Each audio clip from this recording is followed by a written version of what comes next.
आदाब, नमस्कार। मैं हूं फराजादी। आप देख रहे हैं द लीडर हिंदी का नेशनल बुलेटिन। किंग खान की केकेआर पर आईपीएल 17 का खिताब जीतने पर नोटों की बारिश हुई है।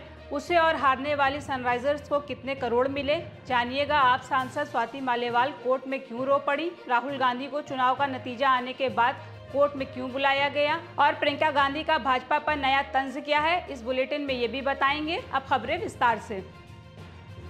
चैंपियन केकेआर पर नोटों की बारिश, जीत पर मिले 20 करोड़ रुपए। शाहरुख खान की कोलकाता नाइट राइडर केकेआर ने शनिवार प्रदर्शन करते हुए इंडियन प्रीमियर लीग आईपीएल के 17वें सीजन का खिताब अपने नाम कर लिया है। चेन्नई के एमए चिदंबरम स्टेडियम में खेले फाइनल मुकाबले में केकेआर ने सनराइजर हैदराबाद को 8 विकेट से हरा दिया। कोलकाता की टीम 10 साल बाद तीसरी बार आईपीएल चैंपियन बनी। इससे पहले उसने 2012-2014 के सीजन में खिताब जीता था। रविवार खिताब जीतने के बाद चैंपियन केकेआर पर नोटों की बारिश हुई। केकेआर को 20 करोड़ रुपए की प्राइज मनी मिली। वहीं रनर अप सनराइजर हैदराबाद के हिस्से में 12.50 करोड़ रुपए आए। तीसरे स्थान पर रही राजस्थान रॉयल्स को 7 और चौथे नंबर की टीम रॉयल्स चैलेंजर बेंगलुरु को 6.50 करोड़ रुपए मिले। सुप्रीम कोर्ट में सीएम केजरीवाल ने फिर लगाई अर्जी, अंतरिम बेल 7 दिन बढ़ाने की दी याचिका। दिल्ली के सीएम अरविंद केजरीवाल ने सुप्रीम कोर्ट में अब एक नई याचिका दायर की है। इस याचिका में उन्होंने कोर्ट से अपनी अंतरिम जमानत को 7 दिन तक बढ़ाने की मांग की है। केजरीवाल ने इसकी वजह बताते हुए कहा कि उन्हें पीईटी और सीटी स्कैन के अलावा कुछ और टेस्ट कराने हैं। केजरीवाल को लगता है उन्हें कोई गंभीर बीमारी है। उन्होंने अपनी याचिका में कहा, गिरफ्तारी के बाद मेरा वजन 7 किलो घट गया है, मेरा कीटोन लेवल हाई है, मुझे किसी गंभीर बीमारी के लक्षण हो सकते हैं। उन्होंने इन सभी जाँचों के लिए 7 दिन का समय मांगा है। विभव की बेल पर सुनवाई के दौरान रो पड़ी स्वाति मालेवाल। दिल्ली की 30 हजारी कोर्ट में सीएम केजरीवाल के पीए विभव कुमार की जमानत याचिका पर सोमवार को सुनवाई हुई। इस दौरान आप सांसद स्वाति मालेवाल भी कोर्ट में मौजूद रहीं।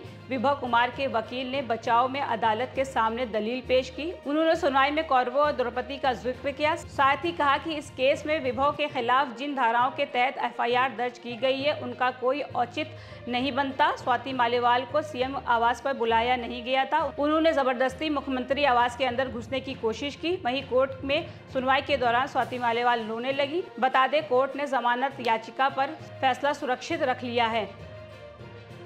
4 को नतीजा आएगा, 7 को कोर्ट में पेश होंगे राहुल गांधी।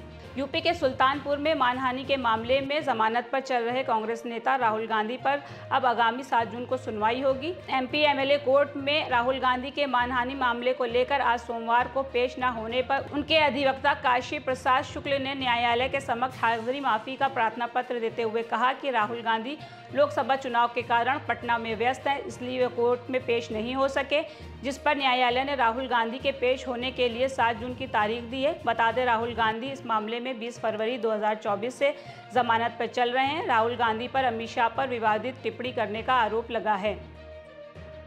प्रियंका गांधी का तंज, भाजपा 10 साल में दुनिया की सबसे अमीर पार्टी। हिमाचल प्रदेश में लोकसभा व विधानसभा उपचुनाव के लिए राजनीतिक दलों के प्रचार ने जोर पकड़ लिया है। आज कांग्रेस की राष्ट्रीय महासचिव प्रियंका गांधी ने चंबा में जनसभा को संबोधित किया। इस दौरान प्रियंका गांधी ने कहा कि मोदी जी देश में घूम घूम कर कह रहे हैं कि कांग्रेस पार्टी आपकी भैंस चुरा लेगी और मंगलसूत्र चुरा लेगी।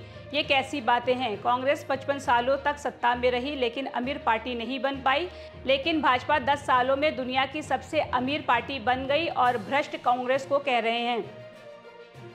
सीएम योगी बोले, तालिबानी कानून लागू करेगा इंडिया गठबंधन। मऊ जिले के घोसी लोकसभा क्षेत्र के एनडीए प्रत्याशी अरविंद राजभर के पक्ष में सोमवार को सीएम योगी ने जनसभा को संबोधित किया। इस दौरान उन्होंने समाजवादी पार्टी और कांग्रेस पर जमकर हमला बोला। सीएम योगी ने कहा कि माफिया सब मिट्टी में मिल गए हैं, समाजवादी के नकारात्मक सोच को कामयाब नहीं होने देंगे। ये तालिबानी कानून लाना चाहते हैं, ये भारत के संविधान का अपमान है, ऐसा हम होने नहीं देंगे। हेयर कटिंग से बनवाया प्रत्याशी का नाम और चुनाव चिन्ह। बांदा के अंतरा तहसील क्षेत्र में एक समर्थक वीरेंद्र कुशवाहा ने अपने हेयर कटिंग कराकर अपने नेता बाबू सिंह कुशवाहा का नाम और पार्टी का चुनाव चिन्ह साइकिल के साथ पीडीए लिखवा लिया, जो सोशल मीडिया पर जमकर वायरल हो रहा है। वहीं वीरेंद्र कुशवाहा ने कहा है कि उनके नेता बाबू सिंह कुशवाहा अब सपा गठबंधन के साथ हैं और जौनपुर से चुनाव लड़ रहे हैं, इसलिए उनके चुनाव प्रचार के लिए ऐसा किया। यूपी के उन्नाव में महिलाओं के सामने अर्धनंग बैठा रहा दरोगा। यूपी के उन्नाव में एक दरोगा का वीडियो सोशल मीडिया पर जमकर वायरल हो रहा है, जहां चौकी के सामने हो रही भगवत कथा में अचलगंज थाना क्षेत्र की कोलू अगाड़ा चौकी में तैनात दरोगा रामनिवास यादव महिला के सामने अर्धनंग हालत में बैठ गया। वीडियो वायरल होने पर जिले के लोगों में आक्रोश है, जिसको लेकर एसपी सिद्धार्थ शंकर मीणा ने सीओ बीघापुर को जांच कर कार्यवाही का आदेश दिया। वहीं दरोगा ने सफाई देते हुए कहा कि चौकी में नहाने की व्यवस्था खुले में है, इसलिए मैं नहाने गया और फिर लाइट चली गई तो अंडरगारमेंट में चौकी की कुर्सी पर आकर बैठ गया। राजकोट में 27 मौतों के मामले में 5 अफसरों पर गिरी गाज। गुजरात के राजकोट में शनिवार शाम हुए हादसे में लगातार राज्य सरकार कार्रवाई कर रही है। अब सरकार ने लापरवाही बरतने के लिए 2 पुलिस निरीक्षकों और नागरिक कर्मचारी सहित 5 अधिकारियों को तत्काल प्रभाव से निलंबित करने का आदेश दिया है, जिसमें राजकोट नगर निगम के नगर नियोजन विभाग के सहायक अभियंता जयदीप चौधरी, आरएमसी के सहायक नगर योजनाकार गौतम जोशी, राजकोट सड़क और भवन विभाग के उप कार्यकारी अभियंता एमआर सुमा और पुलिस निरीक्षक वीआर पटेल और एनआई राठौर शामिल हैं।